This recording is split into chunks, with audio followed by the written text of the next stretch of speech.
some tips for how to win a game of Tic Tac Toe. If you're starting, place your marker in one of the corners, like this. Now if your opponent places their marker in the centre, I'm afraid you can't win unless they make a mistake. But if they go anywhere else, you can definitely win the round.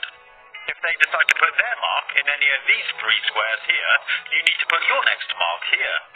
But if they put their first mark in any of these squares, you need to put your one here. Let's say they went there, so we've gone here. Their next move should be to block you from winning. At this point, you need to make sure that they can't win with their next move, and that you make two options for yourself to get three in a row. So for this one, we could put our mark here, or here. Either of these positions gives us two options, and we've won the round.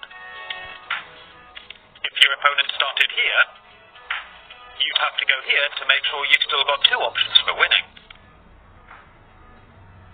If your opponent's first move was here, you have to be a little more careful. Place your second mark in position, and when they block you, rather than putting your next mark here, which would give you two routes to win, you do of course need to block them, which as it happens still gives you two routes to win, and you've won the round.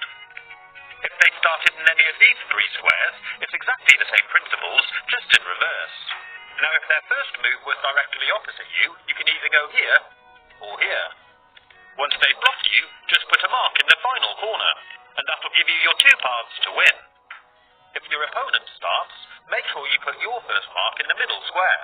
Then keep blocking every move they make. You should find they just can't win. But if they start in the middle, it could go either way.